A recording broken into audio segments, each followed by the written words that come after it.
everybody. Welcome to episode 4 of season 3 of Disreputable podcast. My name is Brandon. I'm here with Dean. Yes, always a pleasure. I sure hope you guys are enjoying this season. I know this has been fun for us. I always have a good time with you, B. Yeah, thanks, man. And like always, please don't forget to like, share, subscribe. Yeah. Copy the link, send to friends. Share it. Yeah, all the above. Post it on your Instagram, Facebook. Yeah, absolutely. Twitter. And honestly, we are always looking for content that is suitable for you. So if there's ever things you'd like to hear us talk about, or you'd like to know more, or do a episode 2 of one of the episodes that we've already done, let us know. And we always try to start with the question that we've got from the previous week, but we thought today we would end with a few practicals. Yeah. And our topic today is private life, public life. Mm-hmm. I was going to say versus, like they compete against each other. Right. But I don't even know if that's even... I mean, I guess that's a great place to start. We could always start there, but saying... Do you think that public life and private life are versus? They're competing? Are they hand in hand? one precedes the other. Okay. The way I perceive it, okay, is that your public life grows out of the soil of your private life. Somebody said to me, my first day. Yeah. As a pastor, some of these people know I'm a pastor. Yeah. My employer said, there's nothing as public as your private devotions, as your private life with God. Yeah. And that was like, wow, okay, yeah. Yeah. What Dean does in here comes out. Yeah. Right? Yeah. And in the same, what you choose to not nourish also comes out as well. Yeah, if you don't plant potatoes, don't expect to grow any. Right. You don't have to go out in the garden and look for corn if you didn't plant corn. Yeah.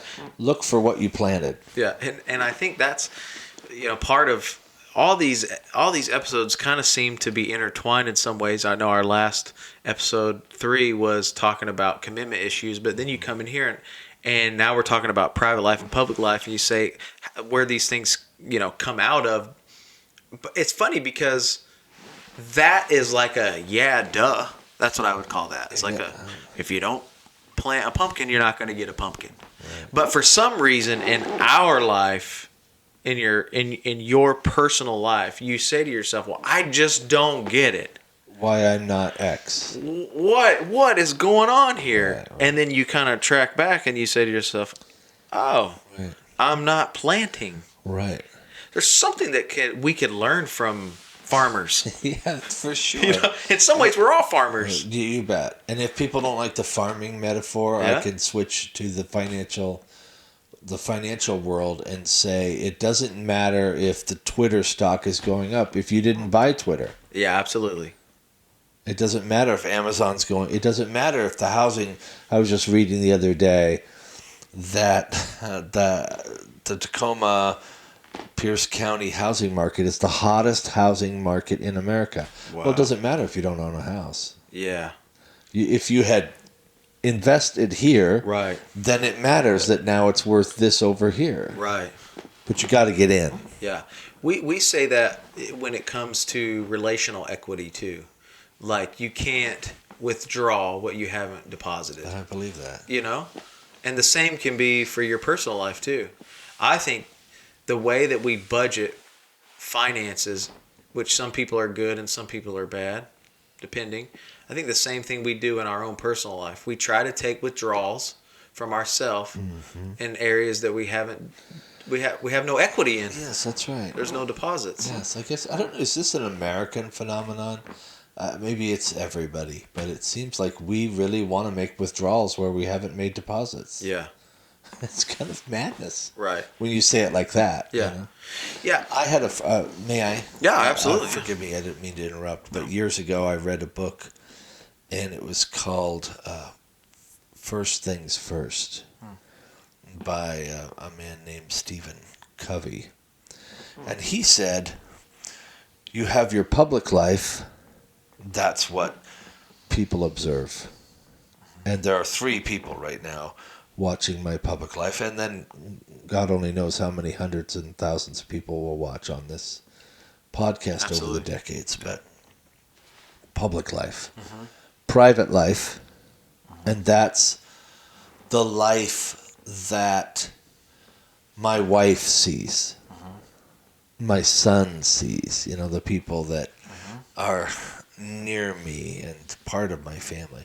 But then he said there's a 3rd category, and that's the inner life. Yeah. That's the thing. Not even your wife can see it. I mean, Reagan knows private Brandon. Right. In a way that Dean doesn't know. Right. But Reagan doesn't know inner Brandon. Yeah. Only Brandon knows that. Only Brandon knows that. Yeah. And really, when we talk about private life, we're sort of talking about 2 of the 3 there. We're talking about what Reagan sees, but we're also talking about stuff Reagan never sees. Right. Yeah. And I think, going back to the premise of that book, the first thing is for Brandon to work on the inner life so that the private life can be rich, so that the public life can be even richer. Yeah, great. Yeah. It reminds me of that picture. I'm sure we've all seen it. It's the meme of the cat. And either the cat looks in the mirror and sees a lion, or the lion looks in the mirror and sees a cat. Oh, funny, yeah. And that, when I hear that, I say to myself, like, yeah, it's somewhere it's got to start inside here. Right. Because no one will view you, or people will view you, rather, the way that you view yourself.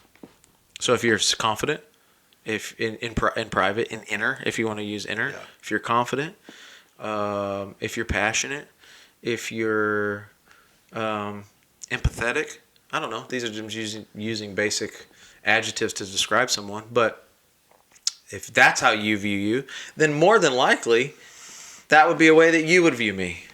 You know, I would dare to say, and maybe I'm wrong, but if we started to, let's just pick on me for a little bit, since we're using me as an analogy. If we were to describe me, the way I describe myself and the way you describe me, I don't think would be too far off. I hope so. You know?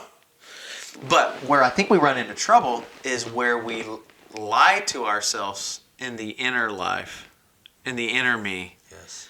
That then, to create some type of facade for the private me, Right.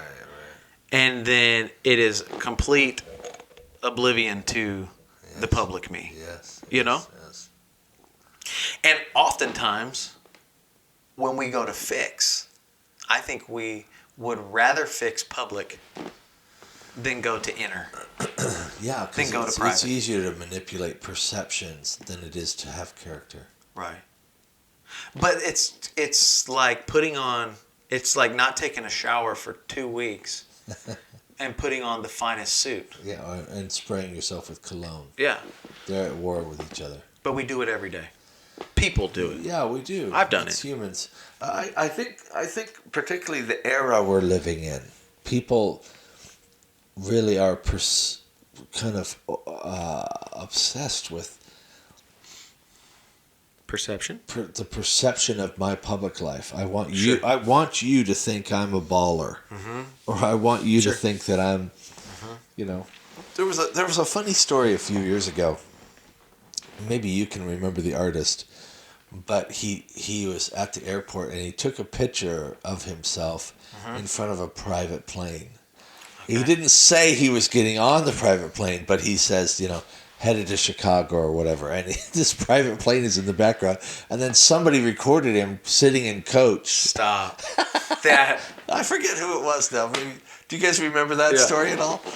No. Yeah, That's awesome. Yeah, give me the name of this kid. But anyway, he was kind of outed. He wasn't flying private. He didn't have the money to fly private. He was flying, and that's, I think, is the sort of, when I saw that, I thought it was so funny.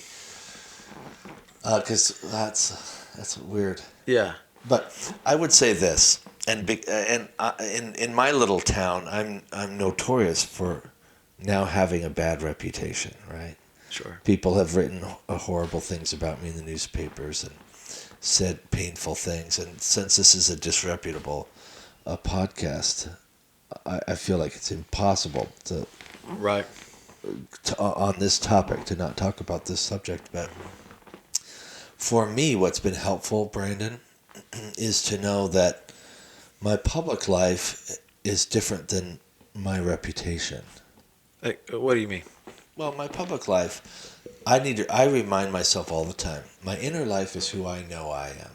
Okay. That's not who you think I am. That's Right. who I know I am. Right. And I have to make peace with God in my inner life. Right. I want my private life to flow out of my inner life. And that's who my wife sees me. I want my public life, that's what I really do with other people. Not what they think I might do. Not what somebody said I might have done once. And so we have to divorce the idea of public life from reputation, because someone can have you ever met anybody that had like a questionable reputation, but then you meet them and they're so nice and so kind, and there was a man named John Galliano. Absolutely. And John Galliano was a famous designer. He designed the Dior lines. I'm into designing because my son is an artist and a designer. And Galliano he got drunk one night. He had a drinking problem. And he started making some racial slurs. It's all over the internet. And he was fired as the head of Christian Dior. Yeah. For making saying things about Hitler, and Hitler should have. Yeah, it's just horrible stuff. Right. And he went into rehab, and he came out a better man. And the other day, my son spent some time with him. Wow. And my son, who was younger than I am and didn't know this whole story, right? Yeah. Yeah. Said, "Dad, I met the nicest man, and he invested in me, and he was listening to me. This is kind of a hero of my son's." And I said, "Son, have you ever heard what Galliano, who he used to be?" Yeah. Wow. So his reputation really was about who he used to be. But now he's clean and sober, and he's working for a great house again, and rebuilt his life. But his reputation is still poor. Right. But he's not that man anymore. Right. Which is what we believe, man. Well, it's what I believe. Right. To be candid, I don't think very many religious people believe it. And I don't think the world believes it very much. But I believe it with all my soul, and I know you believe it too. Yeah. It's what Jesus taught. Yeah, absolutely. Whether or not we believe it or not, I don't know. Yeah. I don't think we give people a chance to evolve. That's the kind of the word. Maybe that word resonates with people that aren't Jesus people, or to grow. And for some reason I think insecurities don't want other people to grow, to evolve, to become more, because if they're not careful, it's like, well, we don't want them to get too good, right? Because if they get too good, then they're gonna be better. But the greatest people, the people who I think are the cleanest inner, private, public, are the ones that are always elevating people, because they understand that as they grow, you grow. Yes. I mean, that's just a basic. I know I use my son a lot as like analogies, but it would be no different than me saying, you just used your son as an example. Right. Hey kid, you're just going to be average for the rest of your life. Who says that over their kid? No one. Yeah. You're going to, whatever you put your mind to, you can do. And we believe that in our families or for our children, but for some reason, if we're not careful, life has a way of stop believing that for yourself. Yeah. And then we definitely don't want to believe it then, because if they do it, then they're going to get, and then we're going to be less than, because, I totally. It's like see what you're saying, and it's profound. I just wonder if we cared more about what I would call the soul, right? Your inner life. If we nourished our soul more if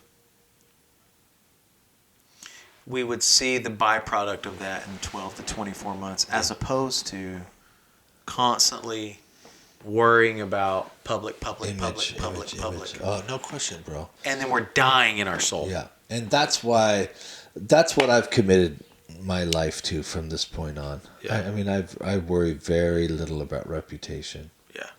But I do want to have a rich inner life. Yeah.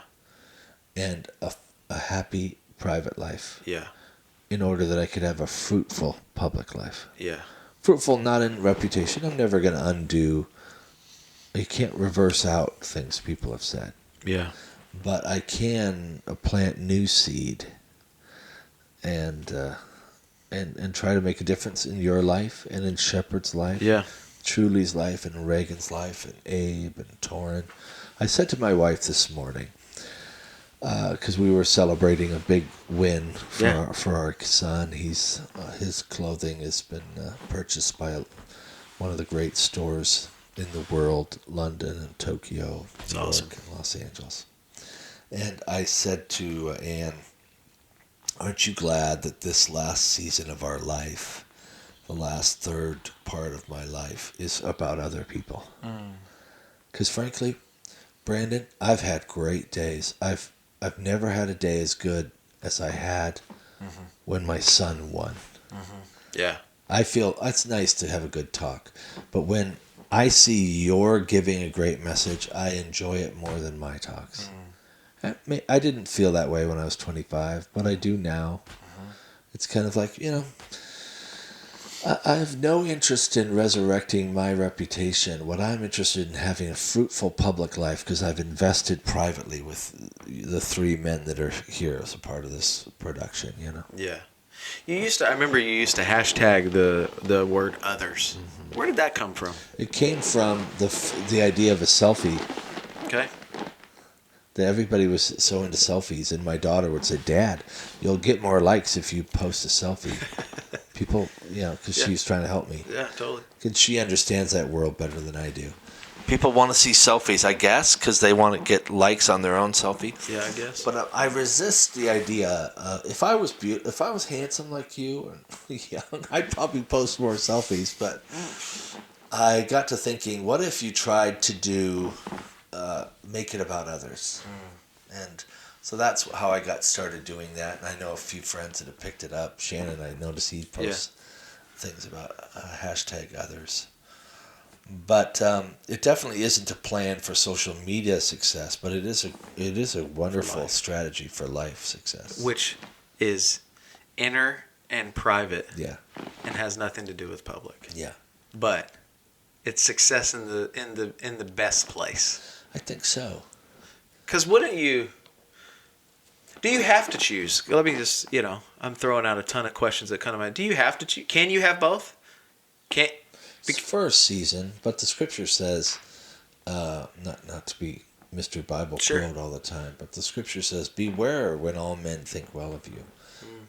A crash is coming, or you're being set up, or it's a trick. Yeah. Because either you're compromising for the public applause, or they're plotting for your private destruction, one or the other. Right. I'm a Jesus follower, as are you. Yeah.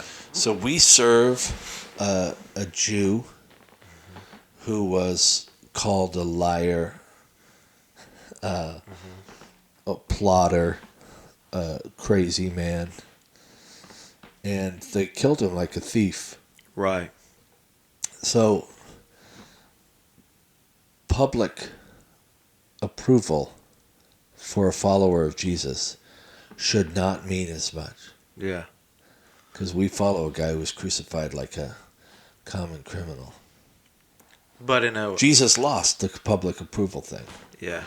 In America, this is a quasi Christian nation, right. So we like to have the American Jesus on a motorcycle with his hair blowing in the wind, Yeah. Yeah. but The real Jesus ended a failure. He never owned a house. He never wrote a book. He never had a family. Yeah. All the things that you consider successful public life, from the approval of all your followers on Instagram. Yeah. Jesus never had any of that. Yeah, I was talking with a friend the other day. They asked me, what is the difference between fame and influence? And I said, I think the difference, this was me, and I'd love to hear your thought.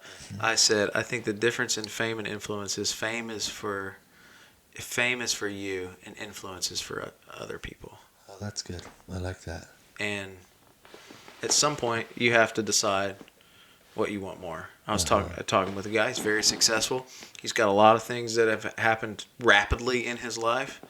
And when he asked me the question, I thought, is it for you? Or is it for other people? It started out for other people, seemed like, and now it looks like it's become you.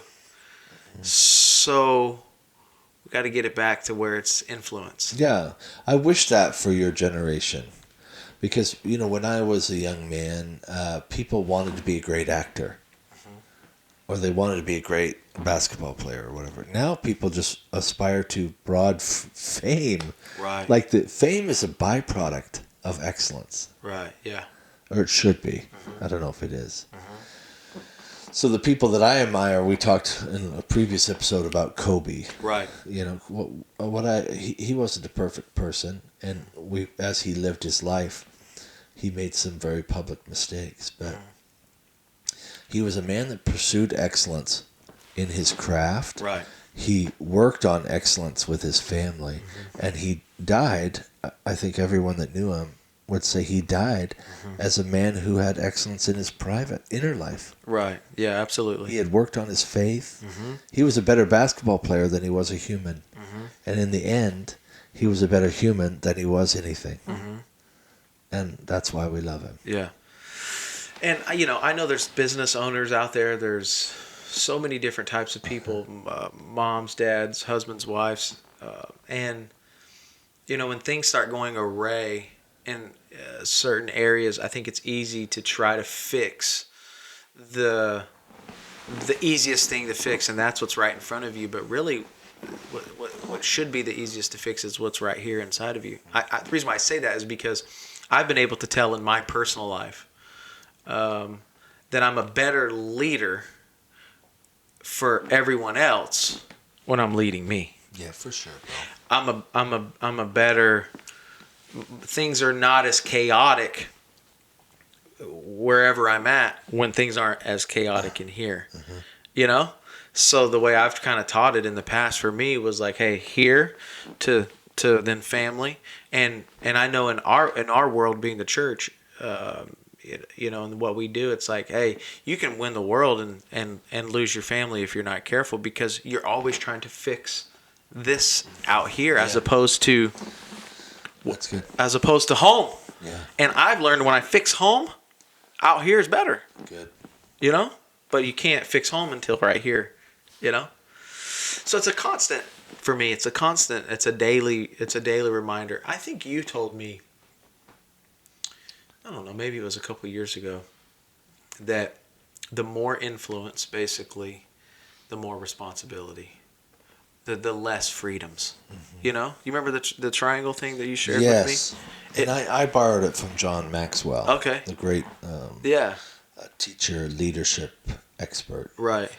He has a picture where you have the pyramid of success. Sure. And then you have an upside down pyramid of influence. Let me say that again. The pyramid of success and responsibility is upside down. I see. Yep. So the farther you go up the leadership ladder, the wider it is. Yeah. Yeah. Get all this responsibility. Right. The man with the most responsibility in the world is Joe Biden. Right. He's the president. Right. But the corresponding pyramid, right side up, I'll call it, is your personal freedoms. Yeah. And he has zero personal freedoms. He's stuck in that White House, and everybody critiquing everything he says, every gaffe, every mistake. Right. And you give that up when you have massive influence. Yeah. And everyone aspires to gain influence and get responsibility, but I don't think we're willing to lose our freedoms. We don't want to lose the freedoms in order to do it. But life is about trade-offs, Brandon. Right. Yeah. And when you say, it's what you just said earlier, basically was, it's worth it to trade off public success for private success. Because paradoxically, the more you work on Brandon, the more fruitful you are. Right. In public. Right. This is the great secret. Right. That these people haven't been taught. That you don't try to build a successful public life. You try to build a successful inner life. Yeah. And that grows a private life, which grows a great public life. Yeah. Yeah, and I hope that these conversations between Dean and myself are encouraging you. I mean, I hope that in some ways it's challenging you. I hope, in some ways maybe it's stuff you've agreed with, disagree with, maybe it's never heard of. But we said we wanted to take some time at the end of this episode and ask a few questions. So from our crew in the back, some questions that we have here. Yeah, what are practical ways that you can work on the inner you? Because I think a lot of people are afraid of being exposed, being found out. Yeah. So how can you go about that process of building you? What do you mean by being exposed or found out? If they're inner them, they have bad habits or they do things that are toxic. Right. But they're trying to put a mask on to other people. Yeah. But they know, hey, inside I'm, ugh.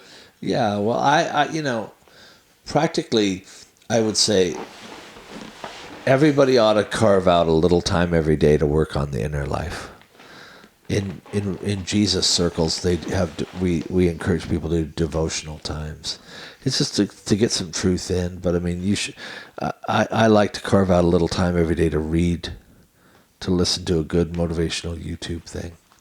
The other thing I would say is, don't believe the premise that you're the only one who could be exposed for having bad personal habits. Right. Everybody's got that stuff. And it's okay to have a private life, by the way. I've said before, just because you don't know it doesn't mean it's a secret. Right. Sometimes it's just private. Right. It might be private that for instance, if I'm working on a depression problem, it's not a secret. I'm just not sharing it with you. Yeah. Because it's none of your business. Yeah. Share your problems with people who can help you fix them. Yeah. You took my answer, because that's the greatest thing that I think I've learned from you, is that not everybody's got to know everything. Yeah. And it's not a cover-up. No, you only share with people that can help you. And I believe that 100%. I believe that about your dreams too, by the way. A lot of people have a dream and it's like, I'm going to be a designer, and they put it on Instagram and then everybody takes shots at it. Right. Well, the problem was you should have shared your dream with people who want you to win. Yeah. And those people don't all want you to win. Yeah. Because your winning is an indictment against their apathy and their being stuck. Yeah. So share your dreams and your problems with people who can help you attain your goals and grow. Yeah. And I know maybe this might be where certain people disagree with what I'm about to say, but I have kind of lived by this mantra, and it's gotten me here, so it's got to be working in some ways. But at some point, that's why we call this Disreputable podcast, because at some point, I legitimately stopped caring, or tried my best. I don't want to act like there's not people pleaser in here somewhere, because I think we all want to please people in some way. But I legitimately stopped caring about what the wrong people thought about me. And what I mean by that is, I think we like to go extremes. Well, I just don't care what people think. Well, that's unfortunate, because your wife probably matters in this situation. Right. I think your kids probably, and for those of you that work at your jobs, I think it's pretty important that the reason why you got hired was because you put off a pretty good interview process, so it can't be I just don't care what people think. Right. It's gotta be I stopped caring about what the wrong people thought about me. I love that. And the majority of the people that watch here, you could blast us for whatever we're saying. And they will. Thumbs down. Yeah, thumbs down. And it's like, okay. Yeah. Because more people are for me than that are against me. Amen. And the people that really will matter most are the people that are for you. Yeah. It's not about how many people don't know you or don't like you. It's about who likes you. Yeah. If one thing you can learn from the Bible, even if you're not a religious person, is in these stories, favor with one man can change everything. Yeah, great. So. Yeah. Well, more questions to come. Yeah, thank you. Yeah, more episodes to come, all the above. Thanks so much for listening and being a part. It means the world to us. We love you. Have a great rest of your week.